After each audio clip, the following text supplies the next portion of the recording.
I am an animated character. You shut your mouth. Reddit. Yeah.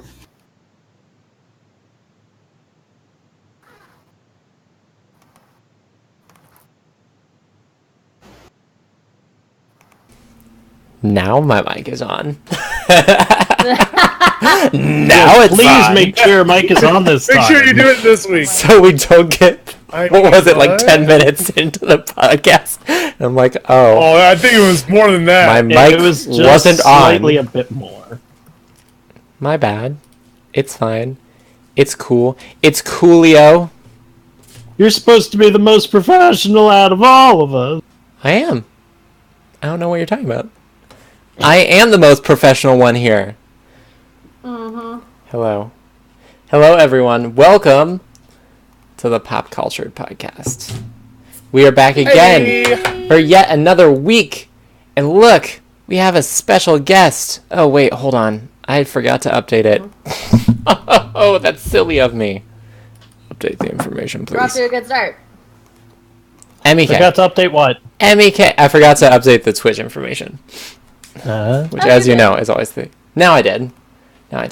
Pop Culture Podcast featuring Emikaye. Hello, Emmy. Thank you for joining us this week. The Pop Culture Kitten has taken a break for a week to be He's replaced taking a nap. with our friend Emikaye, And we got a real guest. who is the Space Witch. I am, of course, Janky Shenanigans, the Master Culturist. That is Joel Bone, Owl Enthusiast, and It's Noah, true. the third guy. Yeah. Because I couldn't think of a good title in time. Look, I will give you the opportunity to change it once a week, every week. That is my policy. But you gotta stay on top of that. Anyway, let's get started, shall we? We got lots of pop culture stuff to talk about. I know that Yes, Joe we is do. super excited to talk about Blizzard stuff, because BlizzCon this weekend, not to mention all sorts of other Blizz. Look at him. Look at what he's doing. Ooh, I want to talk about stuff. Well, too bad, because the first thing on our list is talking about Night in the Woods. Night in the Woods! Night in the Woods! So let's update this from shilling. I to just wanna Night in the die anywhere else. Mm. Not Good actually, music. that's the song in the game. I've heard some great covers of that song, though. Not There even are a gonna lot lie. of really good covers of that song. Because it's a chill song. It's an awesome song. Everyone's just like, I mean, the lyrics are a bit heavy, but anywhere else. Yeah, but I think, Once. but that's also part of like the appeal, I think, of Night in the Woods, because it captures that feeling of like living in a small town and wanting to be somewhere else. So like Yeah. even that song, it's just like, I wanna die anywhere else, and you're just like, I literally, even if I'm dead, I just want to not be dead here. Which I think captures it perfectly. But anyway, what we're talking about is they are going to release a director's cut called Night in the Woods Weird Autumn. It's going to include more content. So who all here has played Night in the Woods? I have not played it, Okay, Emmy hasn't played it. but Joe, I have know you played a lot it? about it. No? Noah, did you No. play it? Is that what I you're watched doing? you play it. Oh, yeah, that's right. Oh, you could have watched me play it. All of you could have watched me play it, but that's okay. I didn't, because I was going to play it myself, then never did. Well, What Joe said. I just don't want to like throw a whole bunch of spoilers out there if you guys don't want the spoilers for the game. But I an will older say, game. You Actually, can I would throw have a to point couple this way to get to Joe. well, basically, it's just like there's some stuff in the game that's kind of left unexplained, and I think There's it's a kind lot of like of stuff left unexplained. well, I think it's almost kind of like made to be unexplained. Like the stuff that doesn't get explained isn't really like the point of the game.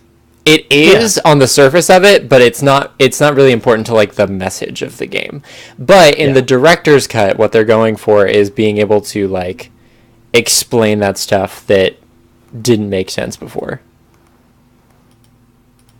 You know? Yeah. So I think it's going to be cool. And the nice thing is, if you already have Night in the Woods, you actually get a free update to the game. So you get that's cool. yeah, so you get the director's cut for free if you've already bought it on PC. Plus, they're also bringing it to the Switch, which is part of the Weird Autumn update. Is that they're also bringing it to the Switch? Has that been confirmed yet? Because I by process of believe elimination, that it has, because they said it was coming to a new console, and you can already play it on PS4, and I believe you can already play it on Xbox. So unless they're bringing it to something like stupid and weird, like the new Atari console. That's true. Yeah. What? Yeah, the Atari box.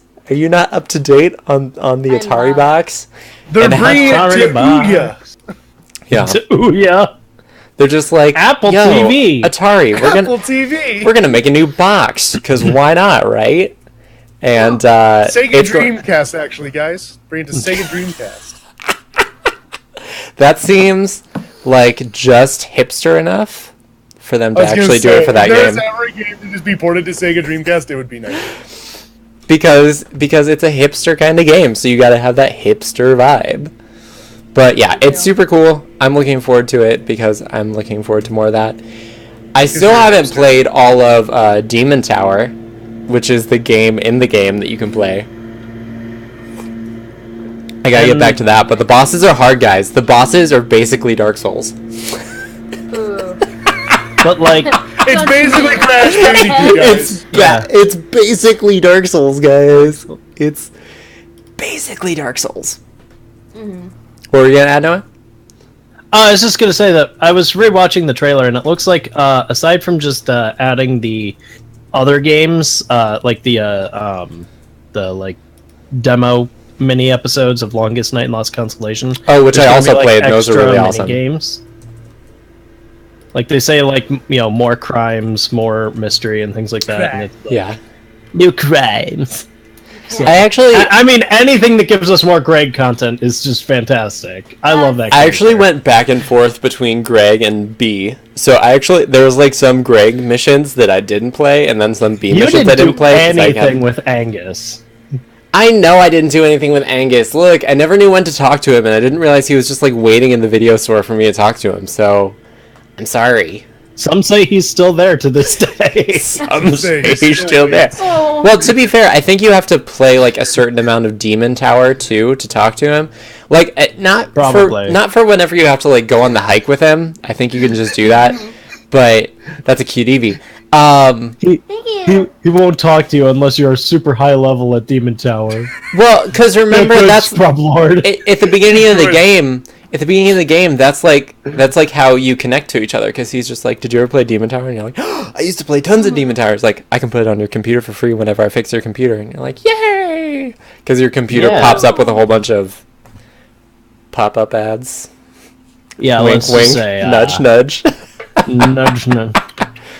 Who am I? Wink, wink. Nudge, nudge. Oh. But yeah, I'm excited for any new Greg content because oh god, I love Greg's character. He's the best. Crimes, man. Cool crimes. Crimes. Okay, so some of the other things we have to talk about today, the new Spider-Man game, because apparently Peter Parker and Miles Morales will be meeting in the game, Yeah, and people are hype.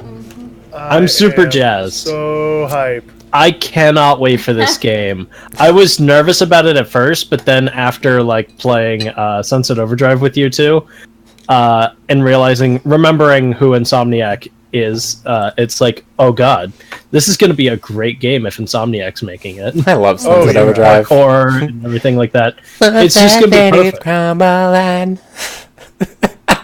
So good. It's a shame it's an Xbox exclusive, but it's so good. Yeah. Well, Wait, back really? at you. I Spider-Man thought it was is going to be on PlayStation PS4. exclusive. I have both now. I don't care. What? I thought Yeah. the new Spider-Man game was also coming to the PS4. Yeah, it's Yeah, PlayStation. Yeah, no, it's exclusive. PlayStation exclusive. Oh, I was you saying said- back you at said you, Spider-Man's Xbox the PS exclusive. exclusive. Yeah. No, he was saying Sunset. No, I was the saying exclusive. Sunset Overdrive is Xbox exclusive. Oh, yeah. Could you imagine if you could play that on So, PC? do you have a like multiplayer Do you PC? have a PS4 and you want to play Sunset Overdrive 2? Get Spider-Man. No, actually, is it a lot of multiplayer? people who talk about it is what? What? The new Spider-Man No, it's not multiplayer, I don't think. No. co-op with Peter Parker and Miles Morales. That Could you would be imagine? awesome. Kid would be Arachnid and great. Spider-Man together again. Actually, did you know that? That's like how they incorporated Miles Morales into the main MCU. Yeah. Mm-hmm. It was like during the crossover event, whenever Ultimate and the regular Marvel clashed together, I don't know what it's came called. together, Yeah. or was it during the Yeah. Spider-Verse event? I don't know. I just know that somehow Miles Morales transferred from the Ultimate Universe over into the main universe, and now he's Kid Arachnid, who's like not Spider-Man sidekick, but kind of Spider-Man sidekick. But he's there, and people are like super excited that he's in the main universe now, which is, I mean, it's cool. And also, Donald Glover cameoed in the new Spider-Man movie, which people were super excited about. He did. Yeah. As Miles Morales' uncle. Yeah. Even though he was the basis for Miles Morales, but he's kind of old to play Miles Morales because Miles Morales is like funny. The other thing too, though, getting back to what you were saying, actually, I hear a lot of people are kind of comparing the new Spider-Man game to Arkham, because apparently the combat's more like Arkham. The combat's the same, which it's overused, I feel, but it still creates a fun combat system. It makes you feel powerful. If Shadow of War is anything to go by, especially Shadow of Mordor, where you just flip over orcs for days. It's Arkham. It's literally the Arkham combat. And that's based on Assassin's Creed. Flip slash. If there's a slash, way, flip slash. It's true. If there's a way to throw up an image on the screen, throw up the image of Shelob I shared the other day. Too late. It's too late. I didn't get that set up. That's going to have to be more time. I'm going to have more time to set that screen up. But next time. we can Next throw time Shelob on up on the Culture screen. Podcast. Real quick, before we get away from Marvel, though, Thor Ragnarok this weekend, it's going to be so good. Oh, that's right. Thor Ragnarok's coming out this weekend. Tomorrow. Today, actually. Today, technically. At midnight. It's after midnight. Something's creeping at you in the dark. Sorry. Just had to throw that thriller out there. Yeah, no, that's going to be really cool. Jeff Goldblum playing the character he was meant to play. Gosh, Janky, it's November. Get in the mood. I knew you had that hat right there, too. I knew you had it, and I still wasn't expecting it. Perfect. Well done. Look, all I'm saying is Emmy's wearing a witch hat. Yeah. I don't know what you all are about. That's okay, though. Because she's a space witch. It makes sense. Yeah, that's true. She's a space witch, guys. That's the joke. That's the goof. She's a space witch that apparently throws fingers. Alright, the crazy hats are coming back out. Whatever, I'm always wearing a hat. Yeah, but no. Thor Ragnarok and Jeff Goldblum as the Grandmaster, which will be delightful. Okay. Side note. Jeff Goldblum did an interview with GQ where they just had him sit down and talk about different Jeff Goldblum tattoos that people have. And it is the funniest friggin' video I have ever seen. Like, people showed him tattoos of themselves? Yeah, people get tattoos of Jeff Goldblum. And then they, like, show them to Jeff Goldblum, and they're just like, well, look no, at this tattoo they I had, got like, a of bunch you. of pictures. They had a bunch of pictures and showed them to him, and he was, like, critiquing them. And It's pretty good. most of the time, he gave them 10 Goldblums out of 10 Goldblums, but it was hilarious. 10 gold. That sounds pretty awesome. It is. And then, what else is going on in Thor Ragnarok? Is Doctor Strange in it? Because yes. at the end of Doctor Strange, you got the impression that he was going to be in it. I don't understand. I guess I don't understand. Like, what is the plot supposed to be of Thor Ragnarok? The end of the world. It's Ragnarok. Yeah. Right, and there's a series. The comics. Yeah, but I'd never read them. Ditto. Yeah, it's based on it, but it's not anything like it because I remember the Ragnarok series. Like Thor took over the world because Odin was gone, and he thought it would be better for everyone if he was like the supreme ruler. And then years pass, and he realizes how terrible it was, so that he like goes back to the past and stops his younger self. It's a trip, and this movie is definitely not that. What's gonna happen? This is just gonna be how they're gonna tie in Guardians of the Galaxy into Infinity War. So they're setting up him, and they're also bringing Hulk back in. That's just right. This is basically the like Okay, we got a lot of loose ends. That where is Hulk we question? gotta get it all together. We have to make it cohesive for Infinity War. That was like the best part of Civil War was just like, you have a god and a killing machine on your team. Where are they? They don't care. They have their own stuff. You saw the clip of Team Thor? He's just hanging out in Australia with that one guy. No, they're just like, well, Thor's in Asgard, and we don't. No one know knows where where Banner He is. left after Avengers 2. He's been missing. He went to space, I guess. To Planet Hulk, which is a thing. Planet Hulk. They're very, very loosely using it. But. Yeah. Yeah, but that's where he gets his son. Do you know the storyline where Hulk has a son? They're not using that in Thor Ragnarok. Yeah, no.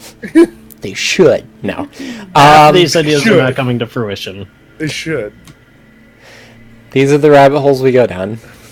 Yeah. We started with Spider-Man. We ended on Planet Hulk.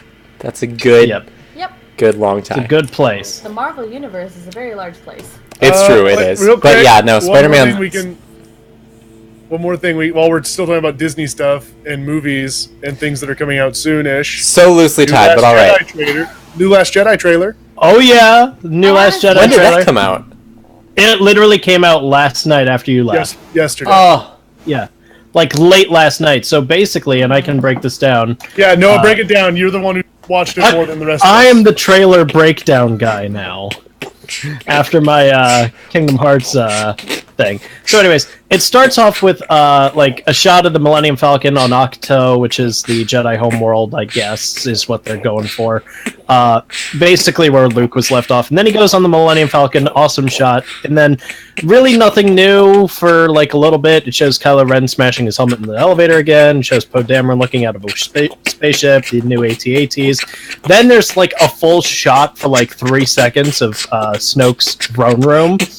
And he's like, going on about the darkness and the light and everything like that.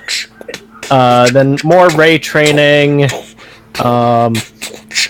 New shots of Crate. I'm not sure if it's like actually new or if I just didn't paying attention to it now. But Millennium Falcon's flying through, like some kind of crystal cave on Crate. okay, you're just giving us a shot by shot of what happened in the trailer. I just wanted like I'm trying to get to the new stuff. I'm trying to get to the new stuff. I'm trying to find the new stuff. I'm trying to find the new stuff, I swear. Alright, basically, the only other new thing, they shortened the Porg scene, I was very sad.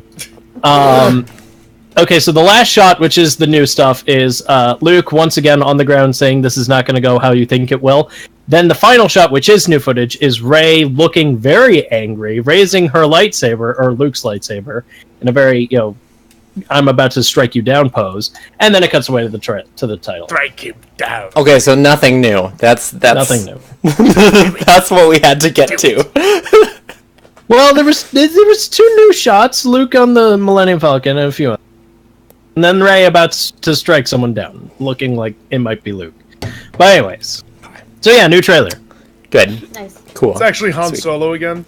It's actually Han Solo again. They bring him back just to kill him again. Pretty much.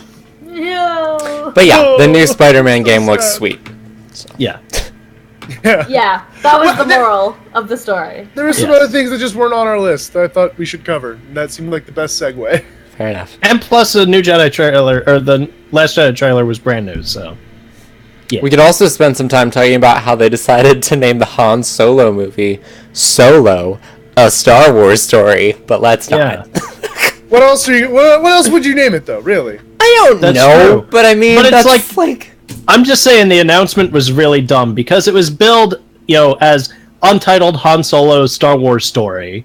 And it's like, oh, so what's it gonna be? Yeah, they dropped like the Solo. Untitled Han part and kept Solo, a Star Wars story. That's pretty funny. Although I still prefer the working name. That they had for it, which was Red Cup. It was Star Wars Red Cup. Red Cup? Yeah. The Solo Red Cup. This is Han Solo Like Red in like a Cup. Spaceballs version. Yeah, literally the working name, and they tweeted out a picture of the first take slate, and it said on the title card Star Wars Red Cup. I just picture like Lone Star from the Spaceballs movie, and that's just what the Solo movie's about. Yeah. It's just like Pretty the much. quest for more money. It's the Spaceballs sequel we were promised by Okay. Mel Brooks that never happened. So, just to kind of talk about Star Wars for one final second before we get into the Alright. next story. No, it's fine, go on. Kathleen Kennedy sat down with the Star Wars show and talked about how they're outlining like a big plan for the next 10 years of Star Wars films. The next 10 years? Next 10 years That's of a Star lot Wars of content. years. That is a lot of Seriously. years. So basically, they are going to continue.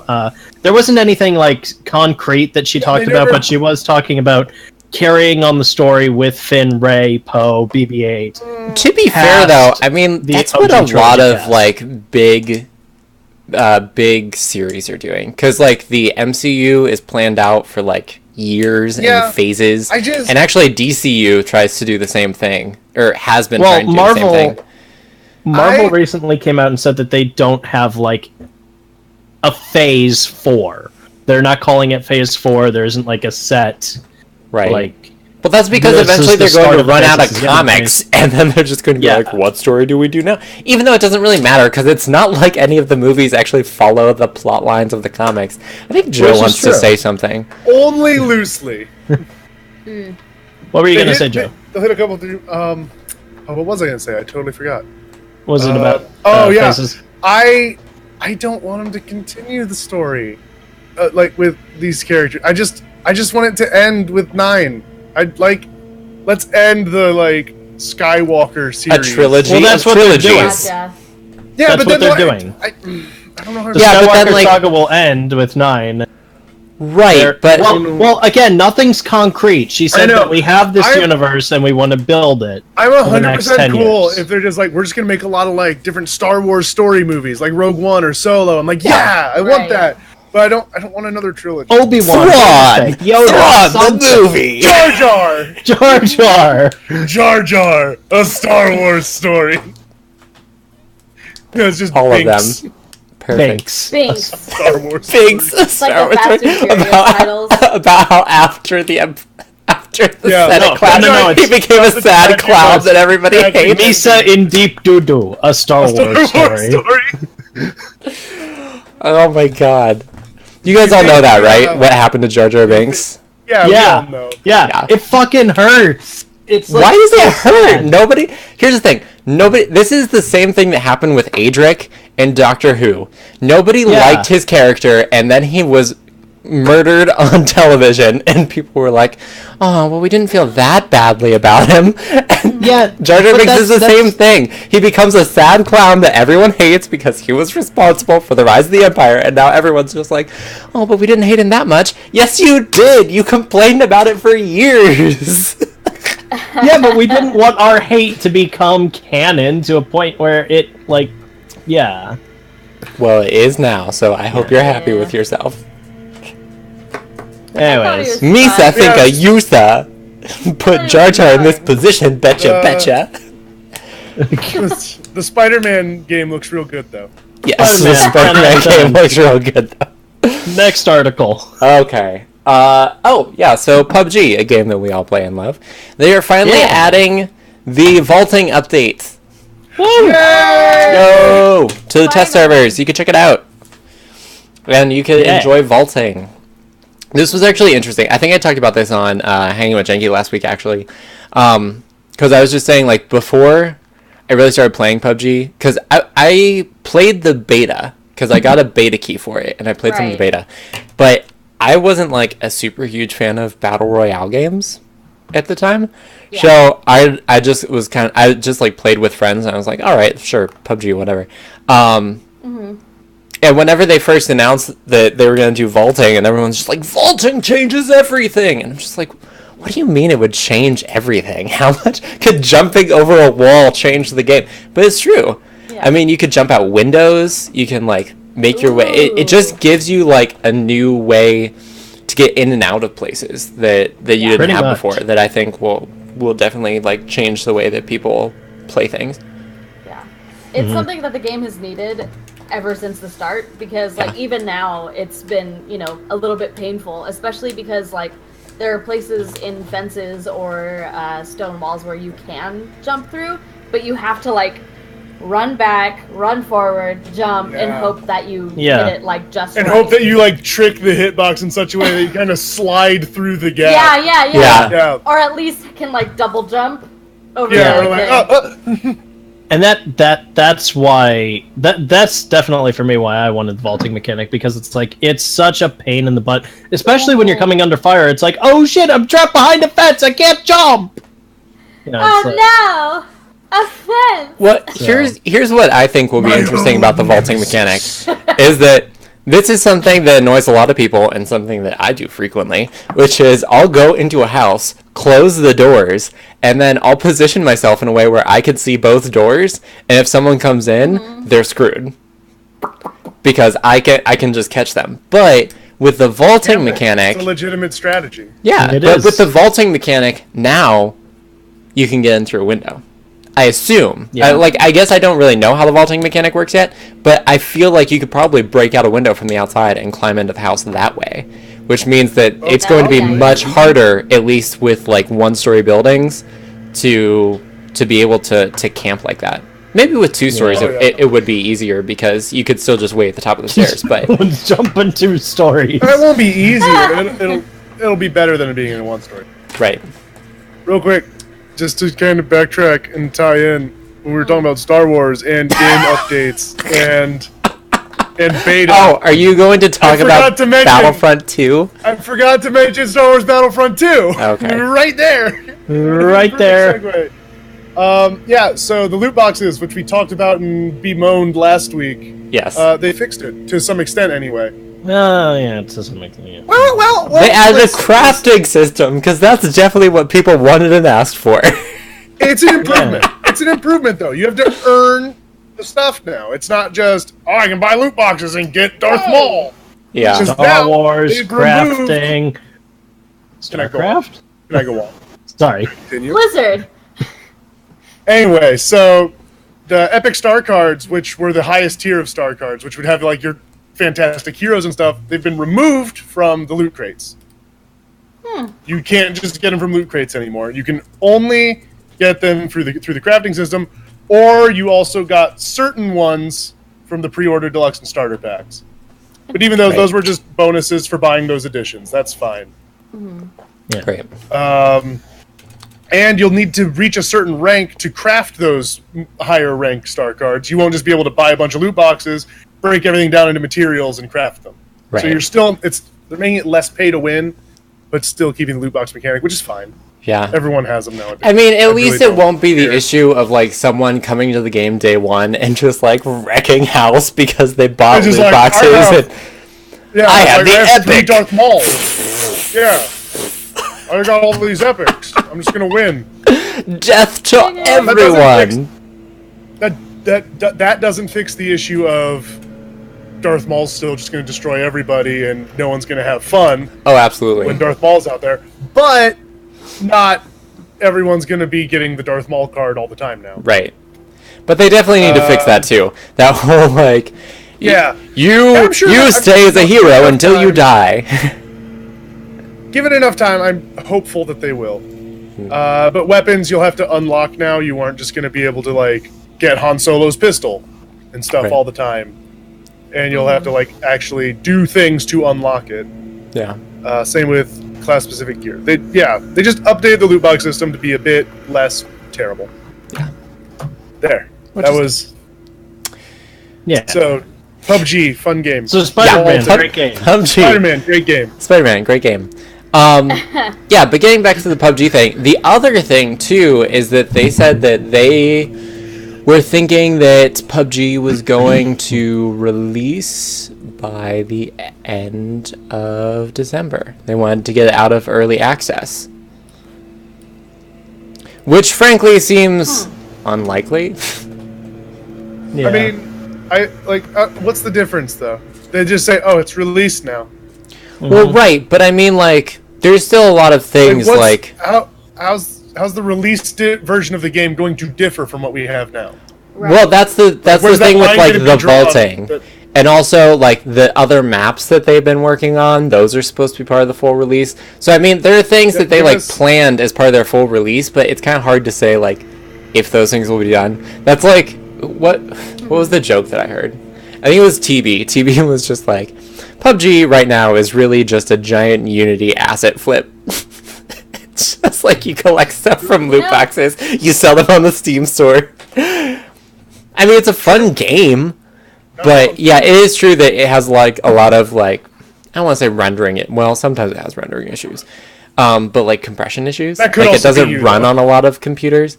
Well, no, it's not. Well, I mean, it is me, but it's also like I know other people who have said like, this runs like molasses on my computer. Right. And that's like one of those things that you kind of have to get a handle on for a PC multiplayer game.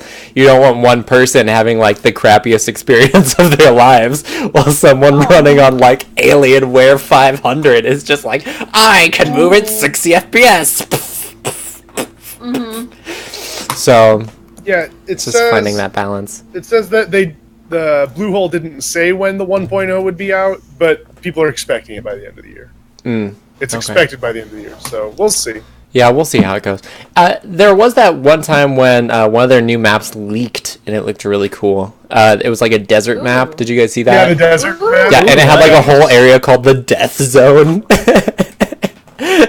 And there was like Site A, Site B. It looked really cool. It wasn't like an island. It was a desert, but I assume that there's going to be some sort of, cutoff around the edge. Where it's going to be like, don't go past here. Sand dunes. Also, and there was that thing that they did recently where they made the blue zone deadlier in a recent update. Yeah. So you can't just like camp out in the blue zone. No, but it's true though, because there are some people whose strategy whenever you get to the final circles is to just stand out in the blue, and then people who are in the zone because, they think that they're safe because they have their back to the blue zone, they'll just get like sniped from behind from people who will just stand in the blue zone until the last possible second, then run in and heal themselves. So I think, I mean, it's not that that's not a legitimate strategy. I think it's just one of those things that it's like annoying. And so there's less of that going on. So that's also something that's going on, which is cool. So speaking of games that have like things that you need to buy in order to play them, I'm spearheading this story because it's like it's a sad for me. It's my story. This is your story. Lego Dimensions. Well, Warner Brothers announced that they are going to end development on Lego Dimensions. Basically, they didn't give an exact reason why, but I can kind of guess the reason. I know why. Mm-hmm. Yeah? I know why. Because they're too busy swimming in all that Middle-earth Shadow of War loot box money. That's also true. Yeah. Probably. True. But anyways, so... All right, what's your actual thought on why? My thought on why is kind of the same reason that Disney was doing it, is that they're just making so many of these sets and so many of these figures that no one's buying them to the extent that people think they will, so they're probably losing like a little bit of money in that aspect. I mean, no one wanted the Teen Titans Go one? Yeah, that's what sucks too, is that their last expansions were Teen Titans Go and Powerpuff Girls. Teen Titans Go? What? No one... And it wasn't the good Powerpuff Girls, it was the new shitty Powerpuff Girls. With the fourth Powerpuff Girl that no one understands? Yeah, it's Didn't they add a fourth one? They add like a fourth one? Just like, we need a little diversity, so they threw in a fourth one that was like Hispanic. I mean, that's fine. That might be a lie. Like, maybe they should have started the show with that instead of just like halfway through the season and be like, oh, there's a fourth one now. They shoehorned her in halfway through the season. Like, just reboot it and add her. One of the biggest pet peeves of mine is actually when people will have, like, the base content of a show, everything that has been the show since, like, the start. And then it's like, oh, you need more, female leads. You need more, I guess diversity or, like, racial diversity or whatever. And they're like, oh, well, I guess they're forcing us to do this, so we'll make a character. And then they just, like, find a way to, like, force it in, but it's not organic. Like it doesn't. Oh yeah, right. yeah. No, Yeah. it's like that they just forced that in there. It's like you just threw up the whole flow. Now the show just feels weird. Yeah. Yeah. And Added like, this fourth main character who has no And history. she's with the also show. like stylistically different because they like gave her like bigger hips, which some people were saying might be like borderline racist because they're saying Well, that at the same all. Well, but at the same it's a weird stylistic choice, yeah. But at the same time, like she's supposed to be older than the other that's three. true. Which So- makes no sense. It makes no I lost legit Evie. sense. Well, she was the first one. She was the first one? Is that the story that they're doing? The story's like she Yeah. was the first one, but she ran away from home because she didn't know how to control her powers, and they found her years later on a desert island. So then, what does literally that do saw to the the- character of the professor? I don't even know. Here's the thing: I don't care anymore. It's true. Yeah, I used the to new really be Powerpuff into the Girls show. is crap. The old Powerpuff Girls is iconic and legendary. But anyways, Ugh. getting back to Lego Dimensions, the official statement from Warner Brothers said that they were, after careful consideration, they will not be producing any new expansion packs for the game beyond what is now available. They will continue to provide ongoing server and customer support for all Lego Dimensions packs. Existing packs will continue to work interchangeably and will remain available for purchase. Yep. But, so effectively, coming to clearance sections near you, Lego Dimensions. No. From the sound of it, they're going to keep making what they have. They're just not making new stuff. Yeah. Right. But I mean, also to the same extent that, Disney... Well, Disney shut down Disney everything. really shut it down. It was like, we're done. They shut down everything. They're like, we're shutting down server support, we're shutting down the game, we're not making any new figures. They're still making the game. Yeah. They're just not making new content for it. Yeah. Which could mean maybe they're making two. Maybe they're making a sequel. Who knows? Probably not. Probably I not. wouldn't see them do that. They're definitely going to make more Lego games in the future, but probably not any more Lego Dimensions. At least, which they might. Well, again, they might. They won't jive right into it though. They'll wait. But for me, it was interesting because I hadn't gotten them yet because they're kind of expensive at $40 a pop for a level pack. Yeah. So, they had 3 really awesome Lego packs that were the Fantastic Beasts Lego pack. They had the new Ghostbusters expansion pack or level pack, and then they had oh crap, what was the last one? The Lego Batman movie expansion pack, which were actual physical additions to the game as well. You took the main platform off of the base and put the new one on, and it was yeah. a separate Lego game in major Lego expansion. Dimensions. Yeah, It's it was really a cool. huge expansion. It's that's actually really cool. That could be a really good way to tie in the future Lego games. But also, I kind of like them all kind of being separate as well. Yeah. If they would have made like how they did with the Lego movie. The Lego movie had its own video game that was separate from anything else, but also because Lego Dimensions came out later. Yeah. But I feel that they're obviously not doing it with Ninjago because I think Ninjago already got its own game, or they just skipped that one altogether. No, they've had their own game. Yeah, and then they were also in Lego Dimensions, which kind of goes hand in hand, but they didn't get a full out set like the Lego Batman movie did, or Ghostbusters. They got the smaller set like Back to the Future, Sonic the Hedgehog, Portal 2. Yeah. And low key, I would have liked to enjoy a separate Lego Fantastic Beasts video game, like how they had the Lego Harry Potter video game. But I can't really say how it all worked out because I don't have it. But but yeah. But So now anyways. you can get it and just know. Now you can work towards completing your collection. Now that you know now I it's can all work out. towards completing the collection, and I don't It's have to not worry just about what's the base minimum figures that I need in order to 100% the game Sorry, without you can- 100%ing the game. And now It's you fine. can, We're still talking about Lego Dimensions. Are now you? you can start okay, now that everything for it that's going to be out for it is out, I can start gathering it all and not well, I don't know, maybe I don't want to buy this, maybe the next set has some really cool stuff. Yeah. Here's my But, thing with Lego theory. Dimensions.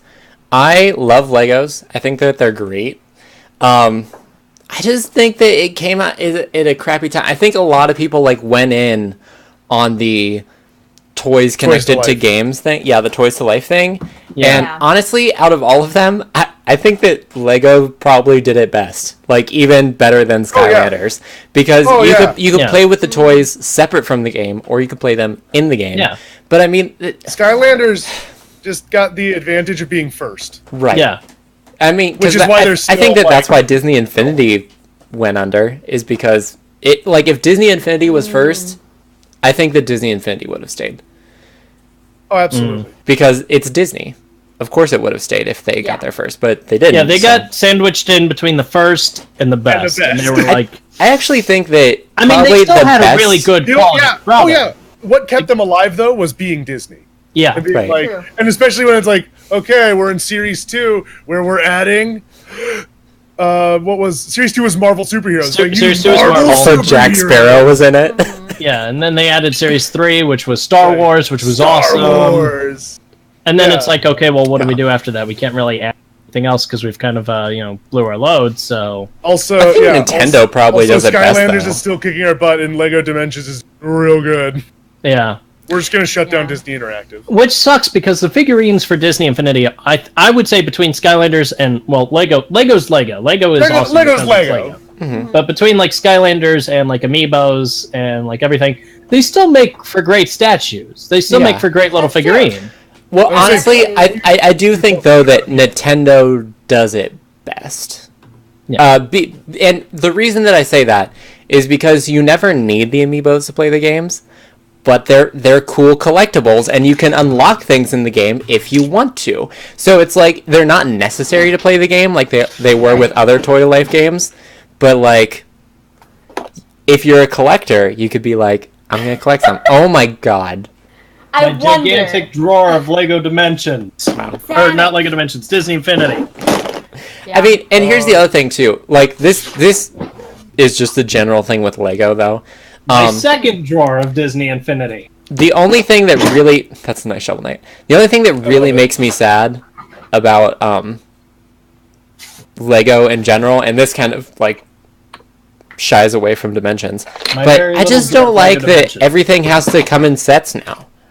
Like, anytime you buy Legos now, it's always in a set. Like, when I have Legos, I just got bricks, and I got to make whatever I wanted with them.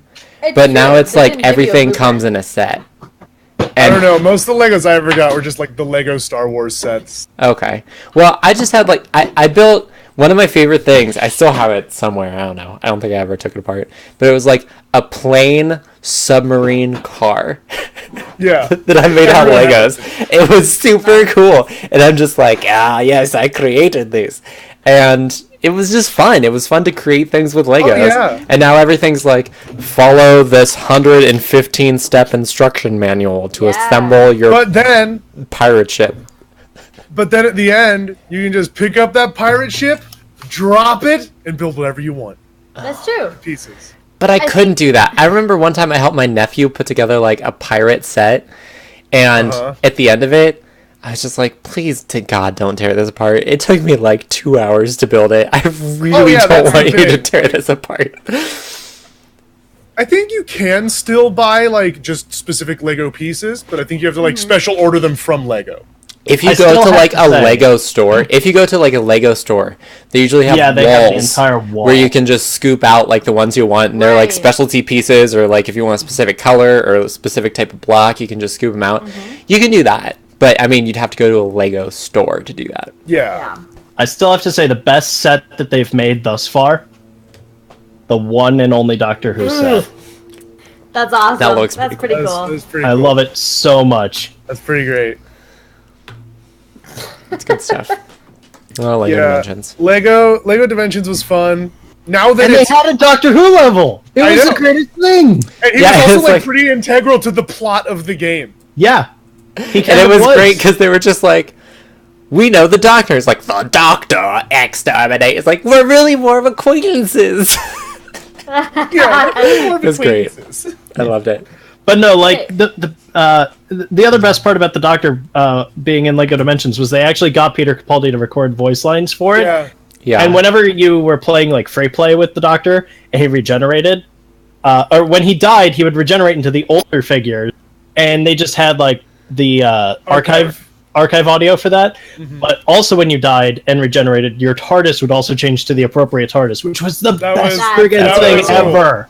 That was the coolest feature they put in for that. Like they committed in Lego Dimensions to like, we gotta own this. Although to be fair, really from Doctors like 1 to 6, the TARDIS really didn't change.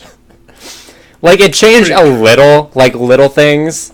Well, the best part is The best part is when you're the first two Doctors, the figures are black and white, and their TARDISes are black and white. Yep. And then when you regenerate into like third and beyond, it's like full color, and it's like they committed. Although the inside of the TARDIS was like always white anyway in the old Doctor Who, so who could tell if it was in color? But even but they had like different tchotchkes for the different Doctors. Okay, like, they had like a coat rack with the scarf on it for 4, and in the 10th Doctor's TARDIS, they have the little like Lego hand in a jar. Yeah. Yes.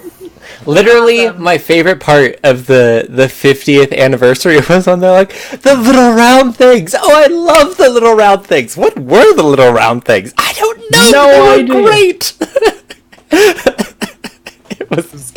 It was great. It was a quality moment. Everything in the 50th anniversary was awesome. I love that. And then Peter Capaldi's first episode, after he, settles down with an outfit and everything, he's, redesigning the TARDIS and everything, and he's like, I put the round things back up. I had more, but I don't know where they got to, and he just shakes out an empty box. It's like, I have more of these, so... Yeah.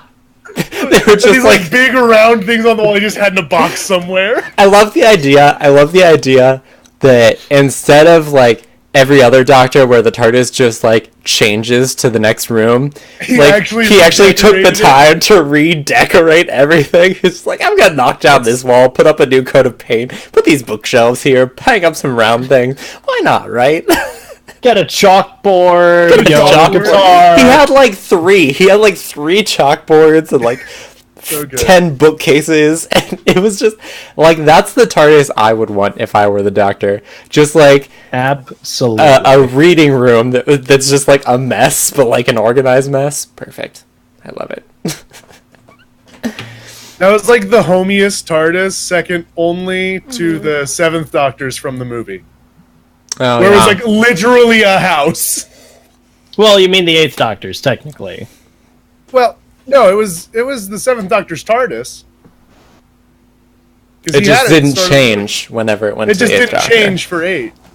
Well, the 7th Doctor had a different TARDIS when the 7th Doctor was the Doctor. That's why I said in the movie. Yeah.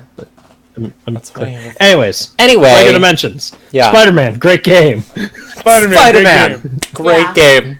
Great. Spider-Man, put in the time, build shit with his bare hands. Hey, here's another one for you, Noah. In Lego Dimensions. What? Miyazaki returns.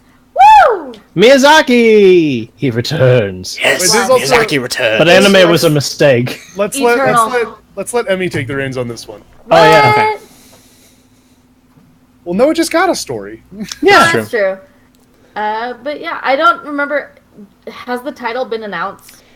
Yes, it is How Are You Living or How Do You Live? Depending on that's the English translation of the title, cool. Yeah. The Japanese title is Kimitachi wa do Ikiruka. You are offending say it a little bit all the more Japanese with viewers accent. of this podcast. I am attempting. I made an attempt. It wasn't going out of my way to be offensive. I made an attempt to properly pronounce I got it. you. You tried. That's what's important. But yeah, I'm gonna be honest, I didn't read the article, but I was just like, new movie, yes! Like, I'm sorry I threw you under the bus then. That's fine, you're fine. I'm just hoping that and I know it will, but I'm hoping that it'll live up to the Miyazaki charm that all of his other films have. Well, it's funny, because I was telling Noah this the other day whenever he shared this article. I was like, the funny thing about Miyazaki is that he's retired at least 4 times.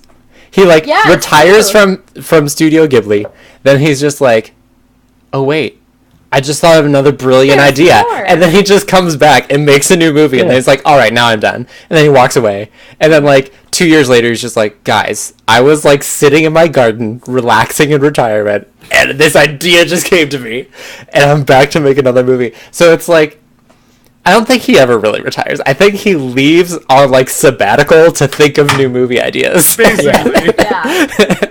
Under the guise of retirement. Sabbatical. But I mean, look, as long as they're good movies, yeah, I'm cool with it. And they are. They almost always are. I also had to say that I don't have a lot to share here, just because the only Studio Ghibli movie I watched was a third of Howl's Moving Castle. Only a third? Not even all of it? Because it was like already playing whenever I caught it. And okay. it was somewhere where it wasn't a place where I could just like sit and watch the movie. It was like when I went to the doctor or something and it was playing. But okay. Yeah, you have I'm to sorry. watch it. You have to. I know, and I've been wanting to watch them because they always look like really awesome, and I'm just like that looks like it'd be a really awesome movie, and people like reference them. Well, isn't there I should watch? But isn't there a Phantom event that's like a series, like a marathon of Studio Ghibli films? That's they do it. They do it now and again. I don't know if there's one soon. Yeah, it either just happened or it's about to happen, or Yeah, no, there's one. Yeah. yeah. It's either coming up or it's... Well, Just you do what you want at the movie theater. I like going to watch the Met Opera. The Metropolitan Opera. Have you guys ever seen the advertisements for that when you go to the movie theater? Yeah. They're just like, See the Metropolitan Opera in theaters. Yeah, you can pay $25 to watch a live showing of the Met, and I'm like, great. That's definitely the magic flute is what it's all about. Sign me up. Yes. It's like, should we see Thor Ragnarok, the remake, some other Hollywood Opera. reboot, or the Metropolitan Opera? Oh, I must see it. You go but to they the usually have like theater, 80s replays or black something. tie attire. Yes, We'll dress for it. you're in like a full tux. One for the magic flute, please. Thank I you. would sit up in the back with a pair of opera glasses, just like looking at the screen. Just like, oh, yes. No, that's when you show up. Dress for it. Like one for Thor Ragnarok. I'm Thor. That time he went to a gala event and had to not wear his armor. Remember that? Remember that happening in the movie? that one time? I'm cosplaying, guys. I don't know what you're talking about. Oh, God. No, seriously. That's one of the most fun things. I've done that a couple times. I've done that for Harry Potter movies, and I did that for the 50th anniversary of Doctor Who, because I went to the theater and I was wearing my Fourth Doctor scarf. Nice. Yeah. And I was just like, I go to the one every too. Star That's Wars show one in a Jedi outfit, which is in the back. It's fun. I That's go like... to every movie just as myself. Well, it's just fun, like midnight showings, right? Like when, like I don't really go to any anymore, mostly because like a lot of the movies that come out now, I'm kind of like, I don't know, I don't really feel like going to the midnight showing of that. But it's just fun because there's just like an energy, because those are all like the really fan people, right? It's like I don't know if you did, but did you go see the midnight showing of World of Warcraft? I couldn't make it to the midnight showing of Warcraft. But I feel like so bad. I wanted to so bad. But if you went to the midnight showing, I have to feel like all those people, like that's like. I'm sure. When at least been wearing like T-shirts. They're like Border Alliance. Yeah. Whenever I went to the 50th anniversary, and like first of all, everyone there, of course, was all in Doctor Who regalia, but like. Everyone was just like laughing and crying and like throughout the entire movie, and then that part at the end where spoilers if you haven't watched the 50th anniversary, also shame on you. But that's from like that's like 5 years old at this point. So. But whenever there's that part where it's just like that would take too long, and it's like thousands and thousands of years. But you could say I've been working on this all my lives, and then you hear this is the Doctor, and you hear the first Doctor, and the entire audience was just like. Like all the doctors. I thought you were talking about the moment with the curator. Like literally, why I grabbed my curator figure. People in the theater, including myself, were crying because we were just like so happy that like all 13 of it's just like all 12 of them. It's like no sir, all 13, and there's Peter Capaldi, and you're just and everyone's just like cheering and freaking out, and then like. No, but also the Tom Baker cameo as the curator. Everyone's just like, is that who I think it is? And then he walks in, and you're just like, yeah. I really think you're right. Yeah, oh my god, it's beautiful. Like everyone was so excited. But that's what's really fun about going to like those midnight showings that hang on, are, like, all about. I can do the thing. However, I can do the thing. Spoiler alert. However, if you want to actually sit down and enjoy the movie, it's the worst time to go.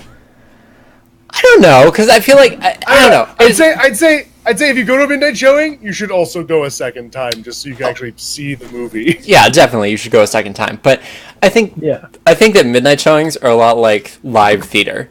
and that people just have very visceral reactions to what's going on in a way that people who just like go and see a movie anytime. Yeah. Usually don't. Oh yeah. But I kind of like that. Like, I don't know. The theater people in the room can speak to this. At the end of a midnight showing, even though you're not cheering for anyone who knows.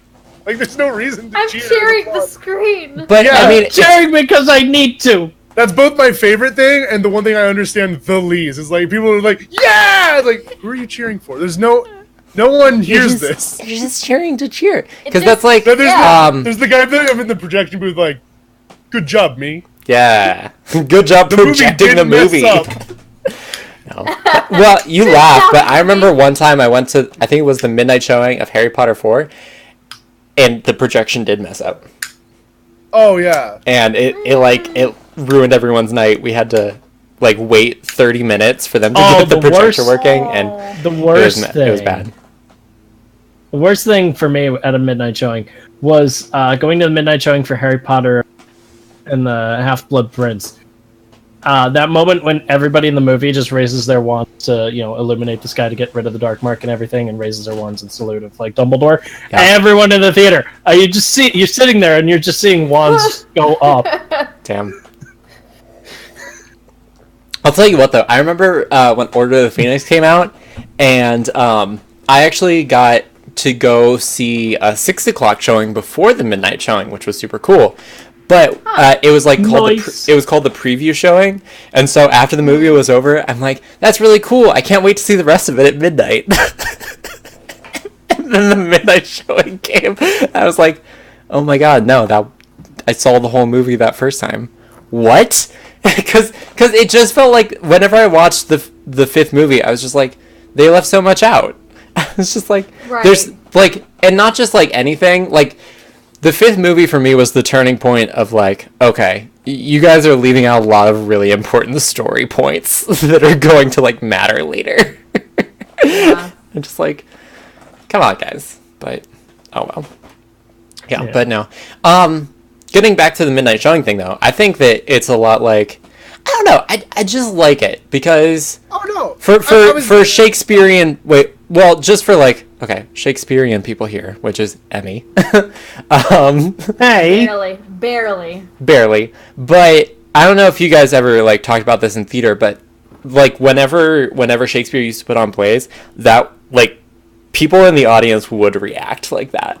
Like theater was an experience where the crowd would boo and cheer and do all these other things. And you don't get that all the time anymore, because I feel like because of movies and people are just like used to sitting quietly watching something, that's kind of like the sort of audience you get. But whenever you have a theater audience that's like really into it, and I remember one time I was in a play called Blood Wedding, and there was this part where I'm chipper, I'm happy the entire time, and then there's this part where my character just broke and he was like ready to kill someone, and he pulls out this knife that's like this symbolic knife of his family, and he just flicks it open. And I remember one night I heard one woman go, "Oh shit, shit's going down."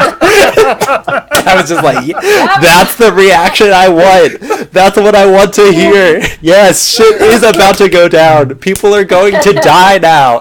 And like that's the reaction that you want from an audience. It's just like, absolutely, that's it. So I love that midnight showing audience, because that's just the way they react to things. They're just always super in it, and I'm just like, that's the way to be. Especially when it comes to something that has such a long history, especially like the Star Wars films. Or I remember I went with Logan to see I think Rogue One, and he hadn't seen it yet, and he was just like, the entire time. It was great. Like, oh my gosh, that was the best moment though for anyone who went to a midnight showing of like Rogue One.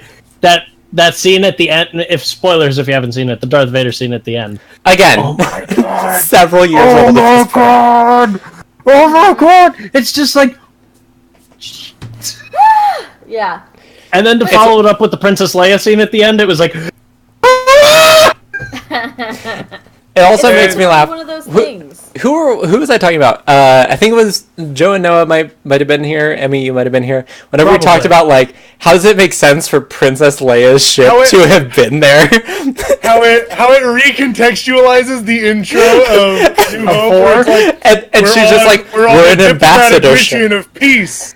We were just on a diplomatic mission. I don't know anything about that. I just saw you. To be fair, you are part of the Rebel Alliance and a traitor. Take her away. But that totally plays into Darth Vader's reaction because he doesn't deal with that for a minute. He's just like, yeah.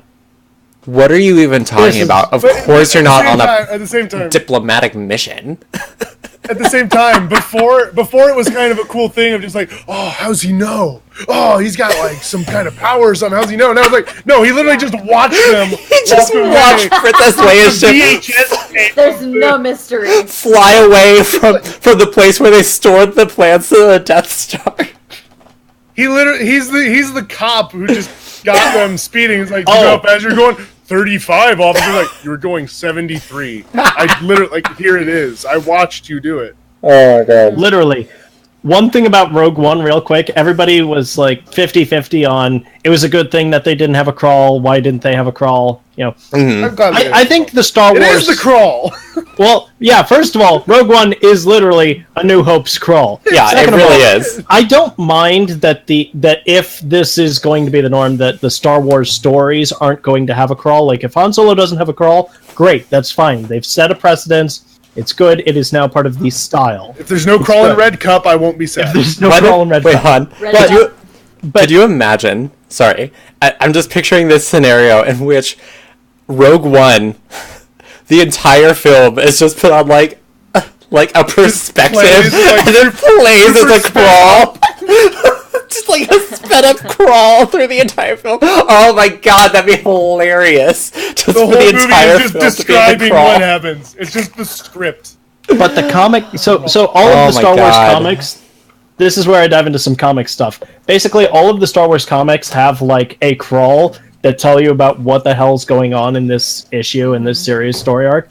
Except for Rogue One. Rogue One didn't have the Star Wars crawl. They didn't have like a typed out format of the crawl. So they had case file, or they had Rebel Intel or Rebel something or other, and then the last page of the comic was the New Hope crawl, and I'm like, yes, this is fucking beautiful. This is amazing. This is what I wanted. And now I low-key I wish that they would have done that at the end of Rogue One. Yeah, at the very end, after it cuts away after Leia, the New Hope crawl. The crawl starts. Well, the other thing too, and I mean, since we're on Rogue One already, which is the debate about like whether people could get into the characters in that movie or not. I could. Like, I was sold. Like, I knew what was going to happen to them at the end, but I was just like, that doesn't mean that you can't like get into the characters. Even so, like, there was like, yeah, we know they aren't going to be part of the Rebel Alliance at the end of it, but we don't know that they died. Maybe they defected. Yeah. Maybe they did something else. Yeah. Like, and then that argument, I kind of guessed that they were going to die, but still, I was like, this is still really interesting. Yeah. But then, you know, that you have that argument of, like, you know, the prequels. Like, we know that there's only, like, 2 Jedi in the original trilogy, so why get invested in literally any of the other Jedi in the prequel? Because one of them is Samuel L. Jackson. How can you not be invested? How can you not be invested in Samuel L. Jackson? Well, he died, so how can you get invested? He doesn't have, like, a story arc, you know? He had a purple lightsaber. That's how you get invested. He's interesting. And the best part was Liam Neeson in... Yeah, Liam Neeson's bad. Qui-Gon is like, he's dead at the end of the movie. Yeah. I actually read a really interesting thing, just like someone who was kind of analyzing the prequels and how they could have been done better, and how if you had kept Darth Maul around and like kept Darth Maul as sort of like a series villain for a while, instead of introducing like Darth Maul and then he dies, and then you have Count Dooku and he dies, and then you have this like other dude over here, Grievous, and then he dies. And instead of having like several villains that you're introducing in like every movie, just have like that one villain that kind of like carries through. And then at the end, if Anakin kills Darth Maul and then he steps up as Darth Vader, then it feels more meaningful than like, I have 5 apprentices and they all kill each other and Anakin's the only one left. Or even if you just like even if you just kept Dooku around a little longer. Yeah. Like, if you just kept Dooku through most of 3, it would have been better. Yeah. And he didn't die in, like, the first part of the movie. It's literally like, opening crawl, space battle, kill Dooku. All right, let's move on with our lives. All right. The only thing that I really remember from the prequels is that stupid scene where Jar Jar accidentally wins the battle by knocking over a whole bunch of, like, AT-ATs or something like that. In episode 1? Yeah. That and the lightsaber duel between Yoda and Dooku. Yeah. Well, there's also the one between Yoda and the Emperor that was just Which like, was also but I don't really glorious. Although a lot of people have problems with that because why is Yoda doing flips? Why is he shouldn't be doing flips? It's just like doing flip. But, well, because it's like he's even Sweet flips. even in the later movies, he's described as a great warrior, Yeah. and like so that makes sense. I So like But they're everyone- showing you how he's, a great warrior. yeah. Yeah, it's like he's strong in the Force, but he uses that to make himself a great warrior. But there's so Yeah. much CGI and it looks so terrible now. Well, you tried doing half that shit with a puppet. Yeah, but at the same time, like okay, the CGI is done, but it gave us some of the coolest fight scenes in the series. True. It did, but I do think that it's definitely cool that in the new ones they've kind of gone back to like more practical effects. Practical effects. Yeah. I like it too. It's not like And so much also CGI. with the new trilogy, you have Kylo Ren, who's going to be the series villain for the every movie. It's not like Right. Kylo Ren was Oh, killed really? off in the first one. That's Maybe true. they kill him off in the opening scene of Last Jedi. I think that Kylo Ren's going to have a really interesting character arc. Because, You know what? I think he's going to have a really interesting character arc. Oh yeah, absolutely. I want a redemption story. I kind of want him to redeem himself. I kind of think so too. Zuko. Here's what's really interesting to me is that like, If I'm people curious, like Fire Lord Sosin. I'm curious what Snoke told him about Darth Vader that he's like so intently interested in Darth Vader, because Darth Vader redeemed himself at the end, and yet he's like he has his like melted helmet and he's just like, I can be just like you, grandfather. It's like he doesn't know that Darth Vader redeemed himself at the end, which I guess maybe wasn't like knowledge that Luke shared, but I'm just interested how Snoke like coaxed him over to the dark side. I still have to sit down and read this book, but apparently that was low-key addressed in Star Wars Bloodlines, which is like an entire political thriller Star Wars novel, basically. It's about the New Rebellion, or not the New Rebellion, the New Republic. And like people want Leia to be the face of the New Republic, but other people don't, and so they start like a slander and smear campaign of being like, yo, Leia was the daughter of Darth Vader. Go! And it's like Leia comes to terms with that, but also like she tried to keep all that information about Darth Vader secret from Ben. Yeah. To like protect him so that he didn't know about that. So like Look how well that worked out. Well, true, but maybe it was all well, who was Darth Vader? Why is this guy my grandfather? And they never really. But even then, it's like okay, as soon as like that information came out, they should have been like. Okay, yes, your grandfather was Darth Vader, the most ruthless Sith Lord to have ever lived. But at the end, he redeemed himself in saving your uncle, so he's a good guy. It's okay. But he threw an old man down a well in the end. It's fine. He redeemed himself in the end. I mean, I think the thing too is that like, I don't know that he would have believed him at that point. Like, if he found out about Darth Vader after the fact, and they were just like, but it's okay because he redeemed himself, he'd still be like, why should I trust you? You lied about my grandfather being Darth Vader. He literally killed children. Not the younglings. Oh no! I just realized Darth Vader started with killing children and ended with killing the elderly. Yeah. Yeah, see? Full circle. 7 ages of man right there. Yeah, we went from Miyazaki. Stream of Star Wars. Well, it was Miyazaki, It's Metropolitan called pop Opera. cultured for a reason. We talk about all pop culture. I don't remember how we got down this rabbit hole. I don't Studio remember. Ghibli, Fathom Events, Metropolitan Opera. Midnight movies, yeah. Star Wars. Yeah. There's the connection, the Fathom events. I forgot. I'm keeping track. But I'm okay. keeping track of our rabbit holes and sidebar. So another thing we can discuss is the never-ending game of Dungeons and Dragons, which I bring up One that's been because going for 35 years. yes, because I know everyone here plays Dungeons and Dragons. Woo! Woo! Yeah. Good stuff. I slaughtered an ogre on Yeah, last night. Yesterday. That's nice. Well done. Anyway. My dad actually has a. My dad was the one that introduced me into D&D. I thought you were going to tell us he was part of this game. No! Go on! He's literally been a part of a D&D campaign since he was, like, younger than me. And that's crazy. And it's still going? Yes! And it's still a thing. The characters are different. Like, history has changed and different characters cycle through. But my dad has actually been a part of, like, the same D&D group for, like, probably about the same amount of time. That's really cool. Yeah, and he started playing it when he was, like, in high school. So it's just kind of crazy because there's all of this history behind the D&D campaign, but it's totally doable. Well, and I like... Especially when you have people. Yeah. And I just like the idea behind it.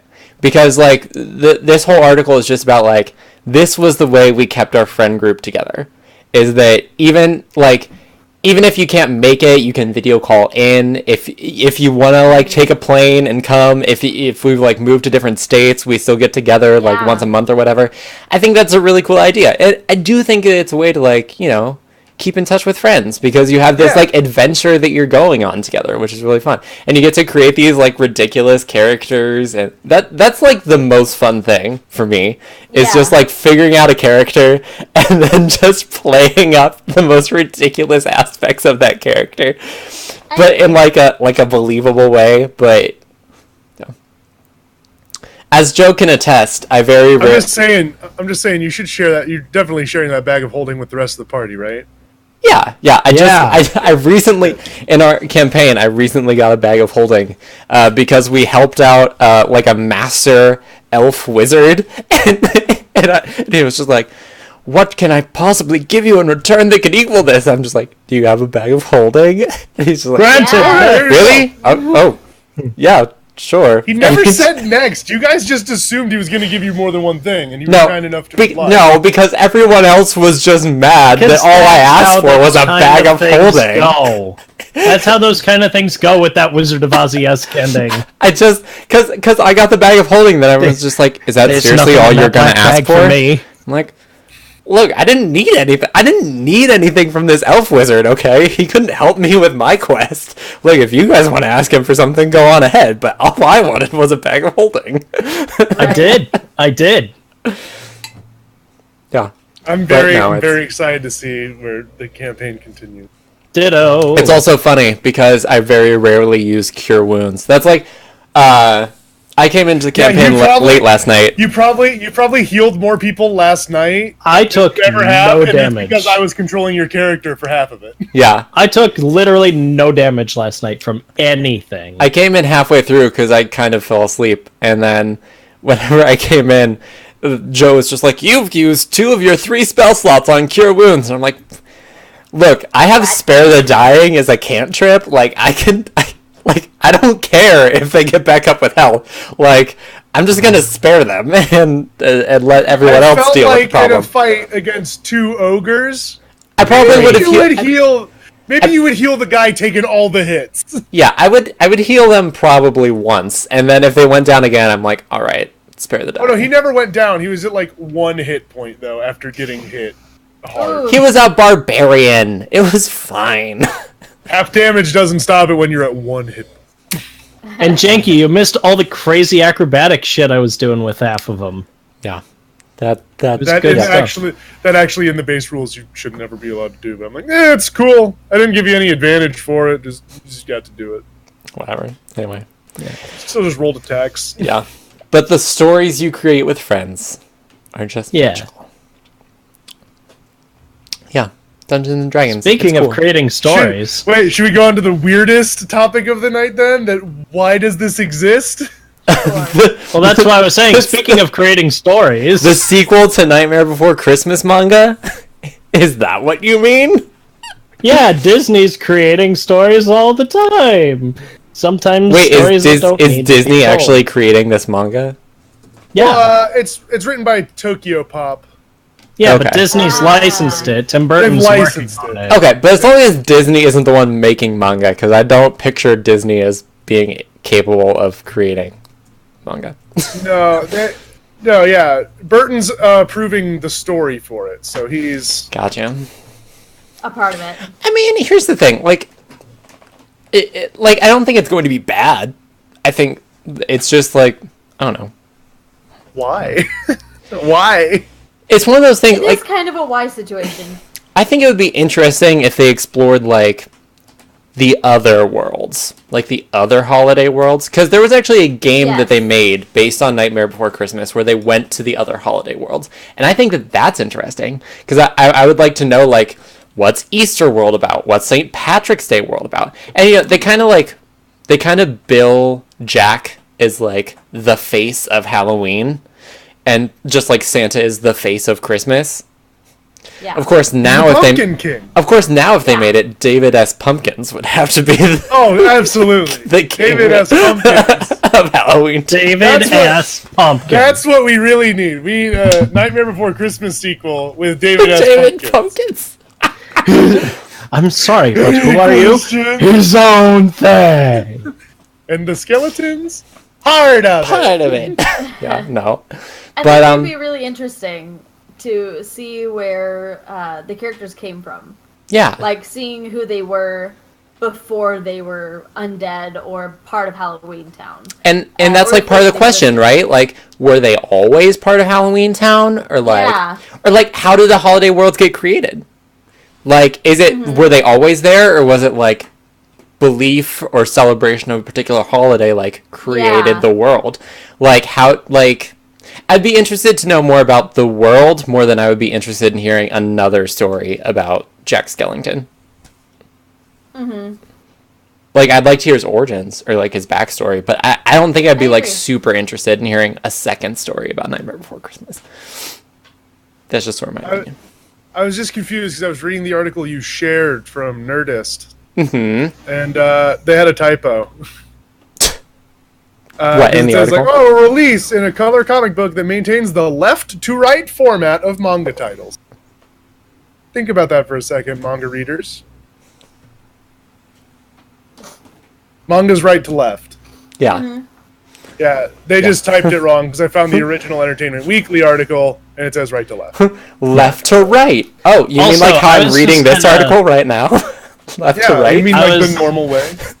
I was low-key doing some poking around about Tokyo Pop. They are actually an American-based publishing company for manga and light novels and things like that. They did the World of Warcraft manga, the Sunwell trilogy.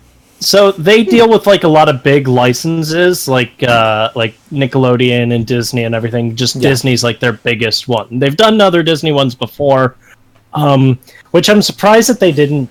They didn't do Kingdom Hearts, but Yen Press did. But I'm glad that Yen Press did it because it looks incredible. Yeah. But also, like, Yen Press, give me more. I want more. Again, I need Birth by Sleep. I need 3DS. I need it all. Again, I think it's going to be good. I just don't think like. It's just why. Yeah, it's sort of like a, you know. Hey, but since we're on the topic, let's ask this question to the audience and to each other. Question of the day. Question of the day. Is Nightmare Before Christmas a Halloween movie or a Christmas movie? Yes. Yes. Both. You watch it at Halloween, all throughout November, until Christmas? No. I'm sorry. Watch between. You watch it on Halloween and Christmas. Nowhere between.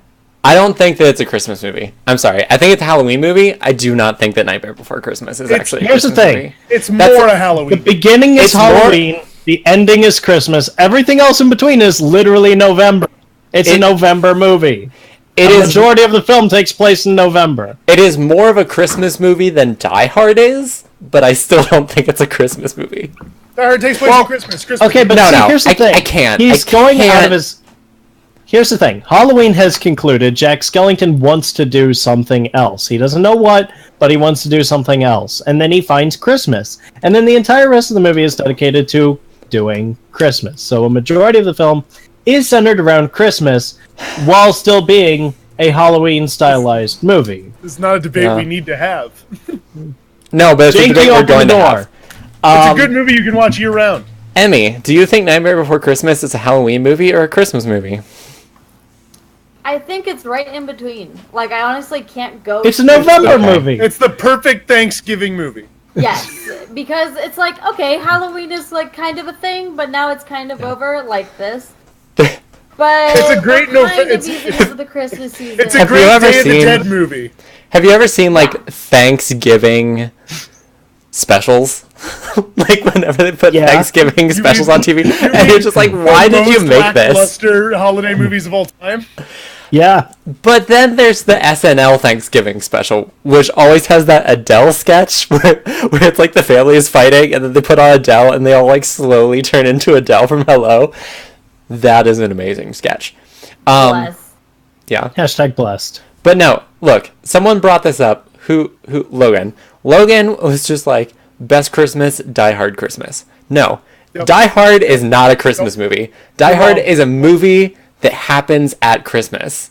There's a difference. No, it is not a Christmas movie. I have had this conversation so many times, and so many people agree with me that it is not a Christmas movie.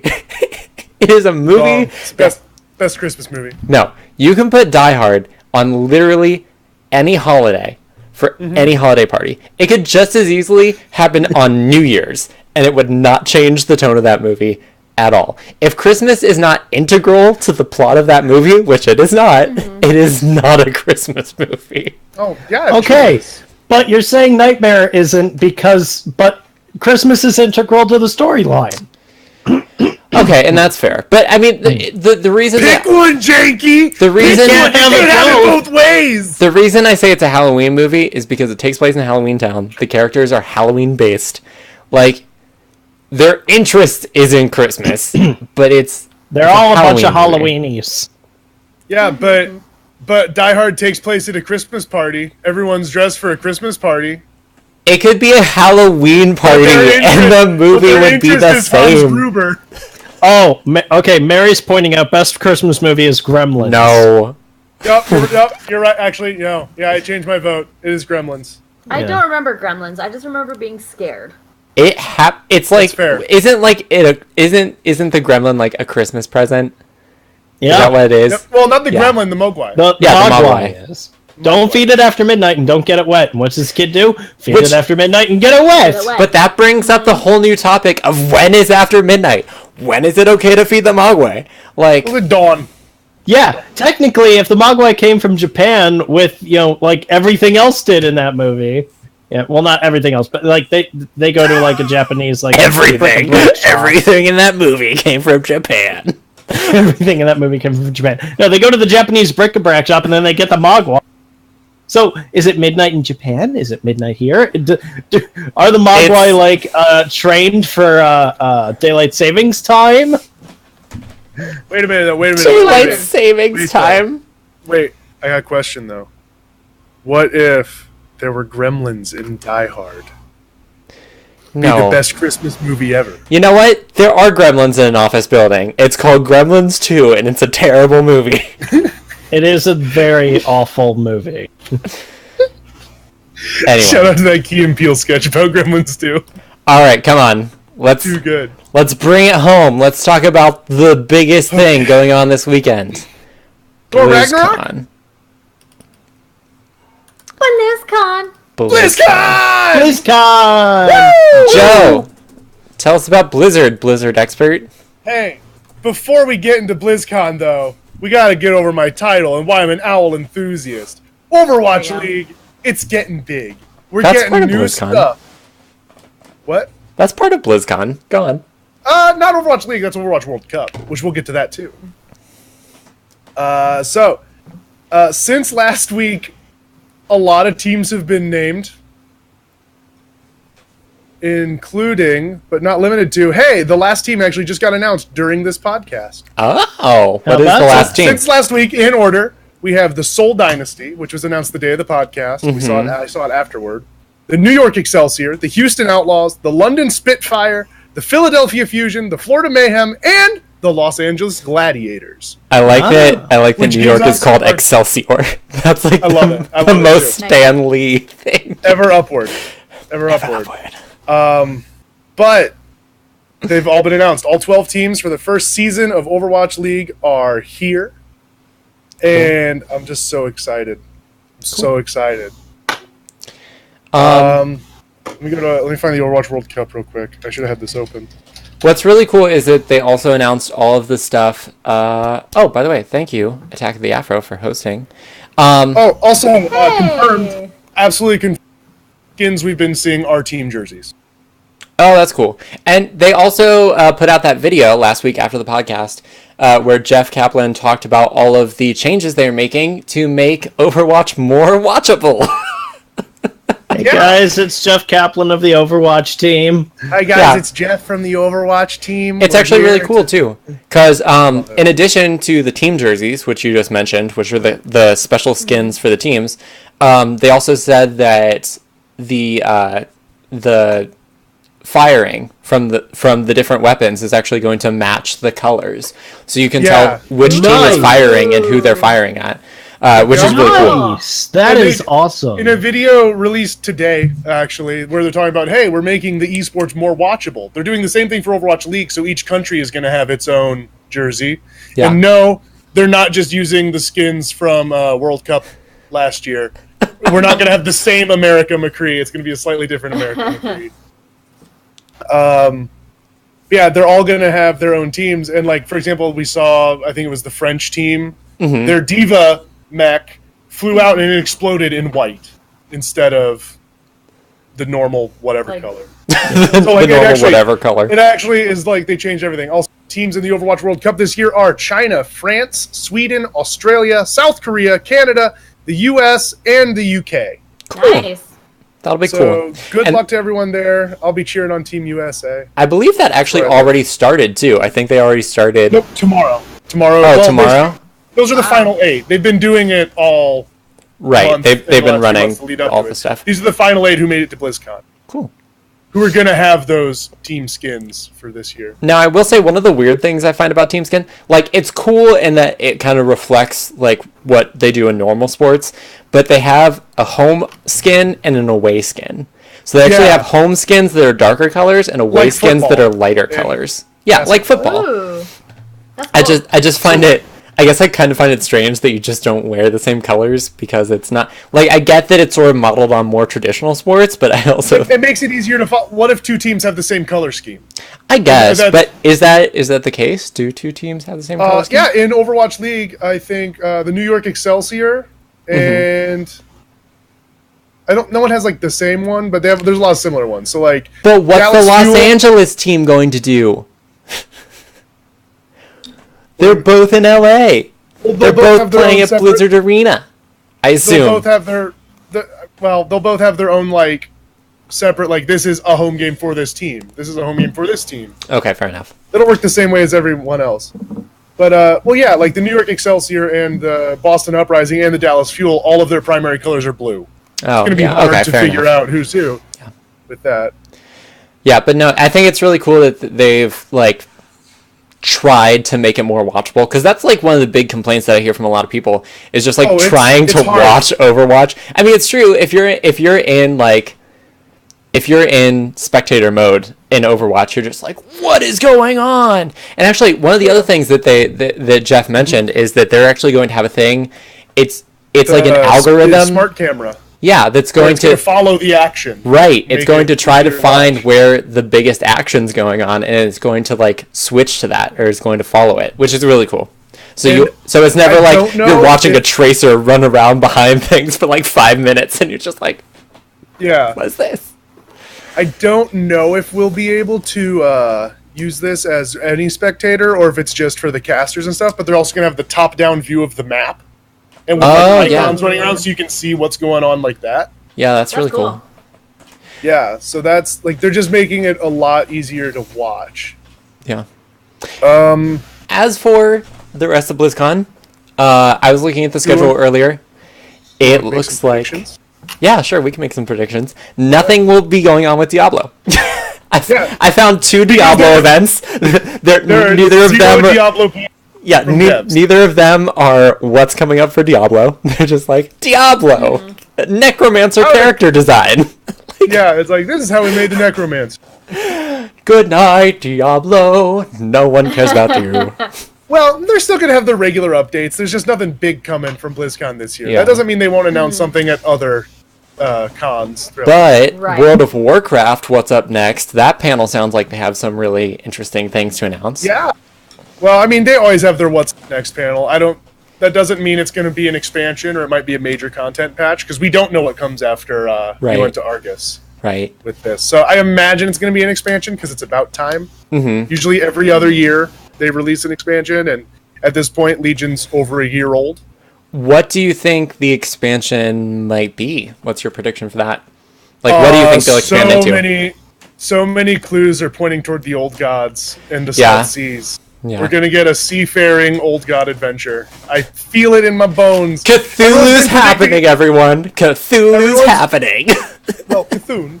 But we're going to be focusing on N'Zoth, I imagine, because they've been setting it up with the Emerald Nightmare, a lot of the whispers of the old gods. There's that warlock. Right. Or warlock or shadow priest. One of them gets a dagger that talks to him that's like, I'm an ancient sacrificial dagger from the Black Empire. I'm evil and shit. And all I can think of is that evil soul-stealing dagger from the D&D game. Literally, I mean, it's probably kind of based off of Black Razor because that is an iconic weapon from D&D. It's not new to 5th edition. Nick didn't make it up. It has existed for a long time. So it's probably based off it at least. But yeah, everything points toward old gods.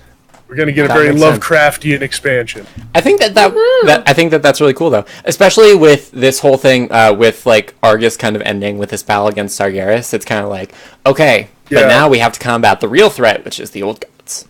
Yeah, or they're probably also going to talk about coming up because we don't know much about it. Yeah, but we know it ends with fighting Argus, the Titan soul of the planet. Right. And Sargeras is going to hurl his sword at Azeroth and bust up Silithus, and they'll finally have to update that zone. Oh, that sounds so cool. For the first time since vanilla. For the first time in forever. So Overwatch, real quick, no joke, that zone has not been touched since 2004. Wow. And now it will be. And now they'll have to do something about it because there's a massive crater. So Overwatch, what do you think for that? Probably a new hero because they did Sombra last year. I don't. When was last one? It was Orisa, right? No, Doomfist. Doomfist. When did Doomfist release? I can't remember. Pre-summer games. Yeah, before the like summer midsummer. Games. Midsummer is when he released. So that's probably not a announce one. It was Doomfist. It was Doomfist, Deathmatch, Summer, then Halloween. Yeah, I'm trying to think if there's anything in the lore that's kind of like, this could be someone new coming. Oh, Junkertown too. Yeah, there was Junkertown. That's also in there. Was between summer and Halloween. Yeah. But, what do you guys think? Like, if there were a new hero, who do you think they would go with? I think the next one will be out of left field, like Orisa. Another Omnic. Maybe. Well, I don't know about another Omnic, but I do agree with Joe that I think it will be something like kind of out of left field. There's that unexpected. There's that one member of like the original Overwatch team that everyone's kind of like maybe eventually him, but yeah. I do agree with you that it doesn't feel like they're setting anyone up. Farah's dad. That's the next character. Next one they had. Farah's dad. We'll finally know who it is. I don't care. I just want the masquerade skins. You just want those Talon masquerade skins? I just want the Talon masquerade skins because I want Reaper's Mask of the Red Death. Yeah. That Red Death skin is real good. Ah, yeah. It's really cool. And then for Heroes of the Storm, I don't know. If that leak proves to continue being true, which it's been totally confirmed up to this point, we'll either see the Firebat from StarCraft 2 announced, and or Alex Straza from World of Warcraft. The Firebat. The Firebat unit from StarCraft. It'll be fun. I mean, here's the thing with Heroes of the Storm, is it's kind of like they release heroes regularly enough that I feel like it's not super exciting. Just about every other week. So I feel like it's not like super exciting for them to be like, and now we have these heroes, because I'm like, you already release them so often now, unless it's like someone major that you're just like oh, okay. Well, if it's Alex Straza, that's a big deal because she's like the aspect of life in World of Warcraft. She's a dragon. They're gonna have to do something really cool with her. Chromie Chromie and Chromie is also a dragon, but yeah. Chromie's not nearly as powerful. Double dragon team. And we got awesome. Destroyer Diva. Diva can be Deathwing. Diva can be Deathwing. Perfect. Yeah, Aces. I love it. She also had a chroma that colors her like Alex Straza. Nice. Then there's Hearthstone. I don't know if anything's going on with Hearthstone. They'll announce the next expansion. Yeah. Knights of the Frozen Throne's been going on for a while. We'll get a new one announced. Do you think they'll talk any about Destiny 2? Probably not. I literally don't know if that's going to be part of BlizzCon or not, because it's not like a Blizzard product, but it's on the Blizzard app. Right. So I don't know. Well, because I kind of, I think that they'll probably talk about the Blizzard app, because it kind of feels like they kind of want to expand out a little and add more games onto the Blizzard app. I don't know. Well, BattleNet. It's BattleNet again, actually. It's Blizzard's BattleNet is what it is now. Blizzard app on my computer. Because they walked back on that. They're just like, all right, fine. We'll just keep calling it BattleNet. But it'll be Blizzard's BattleNet now. Yeah, I don't know if they'll talk about that or not. And then, I'm trying to think if there's anything else. There's that. StarCraft 2. We'll get some StarCraft 2 news, I'm sure. StarCraft 3. And then Jesse cosplaying as May. Jesse Cox cosplaying as May. He's already posted pictures on Twitter. And is he going to be jumping across the convention center? Is he going to hop across the... Tweet him to do it. Tweet it. I might. That'd be delightful. He'll never see it or respond, but I might. Well, I think... Do you guys have anything else you want to add about BlizzCon? Not about BlizzCon. I think that's about it. Anything else you want to add, period? They could throw something totally out of left field and be like, we're releasing Warcraft 3 remastered. Perfect. The Lost Vikings. The next story. The Lost Vikings 3. I don't know that I think they made it 2. Pretty sure they made it sequel. That'd be great. Could you imagine if they're just The Lost Vikings? My dream. What if they had Rock and Roll Racer to Heroes of the Storm? I want it. I want it so bad. Perfect. I don't see any reason why they wouldn't do that. Aces. I want it so bad. Alright, do you guys have anything else you want to add? The only other thing I can think of is Minecon. Minecraft's convention's coming up. Okay, we're skipping that. Well, I was just gonna say they're doing this thing where you can choose the new mob for the game. That's about all I know. That's weird. Yeah. I find it weird that like Minecraft has its own. I mean, I guess a lot of people play it, and there are a lot of things going on in Minecraft. But you clearly weren't on the internet like 6 years ago. Yeah, I was, but I mean, I just didn't play Minecraft. Minecraft was like the biggest thing. I know, drunk Minecraft and all that, but okay. So, what is everybody up to this week? Starting with Emmy. What are you up to? I have nothing. Do you have any games that you're looking forward to in November or anything like that? In your life, what are you looking forward to? That's geeky and goodness. I really need to finish Oxenfree. Like, Oxenfree is a game that I absolutely adore. I just have not finished it. It's so good. And Stranger Things 2, since we're talking about Oxenfree. I still need to finish it. Yeah, Noah watched all Stranger Things 1. Yeah, I finally finished Stranger Things Season 1 after being shamed last week. I've been rewatching Stranger Things, but through the first season with Logan, and I actually, at one point, was like, hey, after we watch this, we need to play Oxenfree, because it has similar themes, and you would love it. Oh, yeah. But yeah, it's like that, and then Stranger Things. That's about it. That's about it for me. Fair enough. Joe, what are you up to? Who knows? Maybe I'll actually make those videos I promised last week. Woo! We'll see. Maybe. We'll see. Probably not. Do it, Joe. I'll say I will, but then I won't. Like start that chain again. Start that. You got to do a video every day thing again. I can't do that. Maybe like 2 a week tops. Well, you do the thing where you say that you got to at least work on a video. True. Yeah. I was doing that for a while. Yeah. But you do have your BlizzCon e-ticket, so you'll be checking out BlizzCon this weekend. I will definitely be watching. You could do a reaction. You could do a reaction video to BlizzCon. I'm also like working all weekend, so that's extra crappy. Yeah. But in my spare time, I'll be catching up on BlizzCon news and watching what I can. By next week, I'll probably have watched all the panels I care about, so I'll be able to talk about BlizzCon thoroughly. All right, Noah. What about you? What are you up to this week? I'm gonna go see Hunchback of Notre Dame. Nice. That sounds awesome. Because I'm directing it for my university next semester. Right. I'm going to finish Stranger Things eventually. Eventually. What else? What else geeky and good is going on in my life? Thor Ragnarok sometime. Mm-hmm. I gotta see that too this weekend. Yeah. In between BlizzCon and work. Yeah.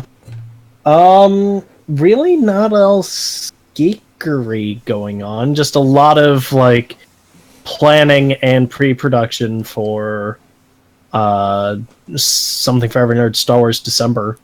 Yeah. Woo! Which is now a yearly thing which is now a yearly thing. Star Wars. It's gonna be a yearly thing. Hey, as long as Disney keeps doing it yearly. If they're doing it for the next 10 years, I'm doing it for the next 10 years. Probably not. Probably not. We'll Probably not. You never know. Well, as for me, I have to finish Battle Chasers at some point because I still haven't finished that game. It takes forever and a half. Other than that, I don't really know. Sonic Mania. There's going to be another Sonic Mania vid because God, I still have to finish that. Oh yeah, Sonic Forces. I'll be doing that next week too. Yeah. Good stuff. And then I don't know what else I'll be up to. But Thor Ragnarok sounds really cool. I'll probably check that out. I got to finish Stranger Things Season 2. And I don't know. We'll have to see what this week holds. But we will definitely be back next week, Thursday, 3:30 p.m. EST, as today and as last week. So you can definitely check us out there.